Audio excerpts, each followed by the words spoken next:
Every year in the NBA, there's always something different. Players change, decline, and evolve.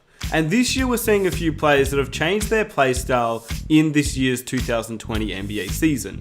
Just like we saw last year with certain players like Justice Winslow becoming more of a point guard, Derrick Rose changing his style from being more of a slashing point guard to a point guard who now has more of an outside and jump shot game.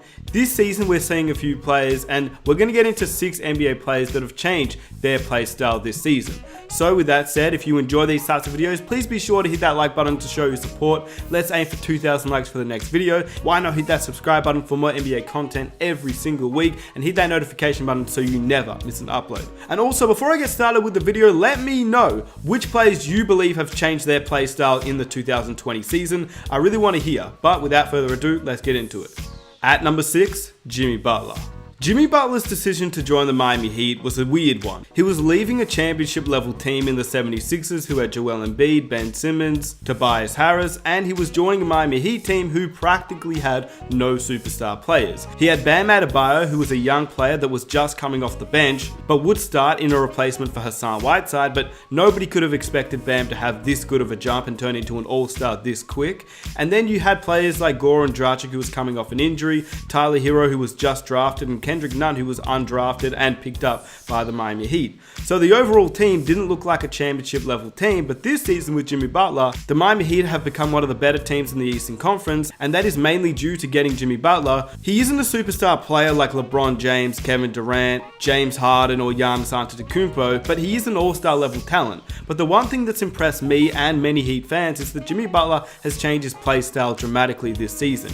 He's become more of a point forward for the Miami Heat, and he's the guy who controls the pace of the offense. We have Kendrick Nunn in the starting lineup alongside Duncan Robinson and Jimmy Butler as the point guard, shooting guard, and small forwards. Jimmy Butler plays more of a point forward, Kendrick Nunn plays more of a shooting guard, he's more of a shooter, and he doesn't average a lot of assists, as Kendrick Nunn only averages 3.5 assists in 30 minutes per game.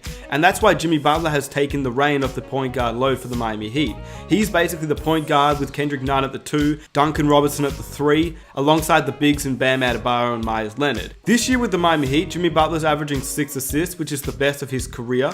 And he's only averaging 13 field goal attempts per game, which for the player who's a star of a team is definitely not a lot of field goal attempts for your star player. For example, when he started to emerge in Chicago, he averaged 14 field goal attempts, 15 field goal attempts, then 16.5 field goal attempts. Then once he got traded to Minnesota, he still averaged 15.6 field goal attempts alongside Karl Anthony Towns and Andrew Wiggins. And then once he went to Philadelphia, he only averaged 13.6, but he was playing alongside Joel Embiid, Tobias Harris, and Ben Simmons. And so it wasn't very unusual for him to only average 13.6 field goal attempts on a team that's so stacked. But with the Miami Heat, he is the star player, he is the main player, and still he only averages 13.3 field goal attempts, which is the 4th least out of his entire career, and that's including his rookie season where he barely played and his sophomore season. So his overall playmaking for the Miami Heat has definitely been a surprise, and it's been amazing to watch for the Miami Heat and of course for Jimmy Butler, who should have been an all-star starter in my opinion.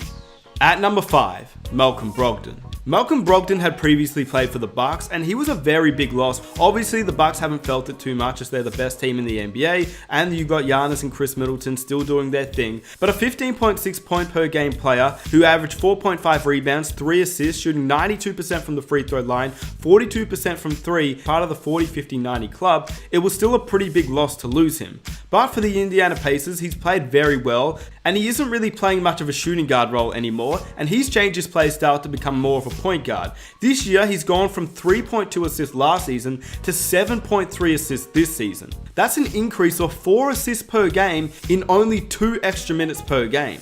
He's currently top 10 in assists in the entire NBA, which is a massive jump from his assists per game last season. To go from being ranked 71 last season in assists per game to in the top 10 is a massive jump, and it shows how much he's expanded on his game in terms of being able to facilitate the ball. He averages 1 more point, the same rebounds, the same steals, the same blocks, but he's been able to get his teammates involved and become a great facilitator for the Indiana Pacers, so shout out to Malcolm Brogdon.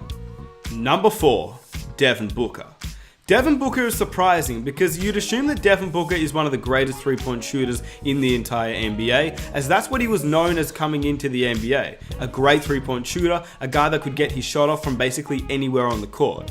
But surprisingly, Devin Booker has decreased on his field goal attempts for the last 2 seasons. In his opening season in the NBA, he averaged around 4 3-point attempts per game, then that increased to 5, then to 7, but in the last 2 years that's decreased down to 6.5, and now this season he only averages 5, which is exactly the same as what he averaged when he was 20 years old in his second season in the league. Shooting a worse percentage from 3 than he did 2 years ago when he averaged 7 threes per game, now he averages 5 threes a game at 36%. In 2017-2018, he averaged 7 3-point attempts per game at 38%.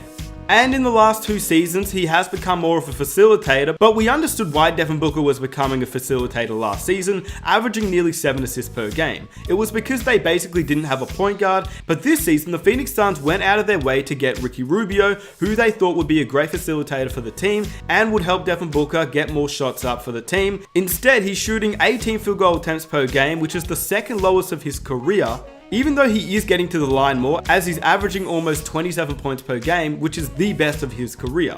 Still, he's averaging 6 assists, which is surprising considering they do have Ricky Rubio. So now Devin Booker's changed his play style, but he also isn't shooting as many threes as he used to in the past, which is surprising considering he is one of the better 3-point shooters in the league, and that's what he was known as coming into the league too. I do understand that Devin Booker is more of a playmaker now, but his 3-point decline is a little bit interesting to me. I'm not sure why he's declined this much and why he's taking a lot less 3-pointers per game. Maybe the opposition defense has adjusted to not let Booker take as many threes per game, but he isn't, and that's interesting to me, considering that it's the second lowest of his entire career. So, he's changed his play style to become more of a facilitator and less of a 3-point shooter. Number 3, Russell Westbrook.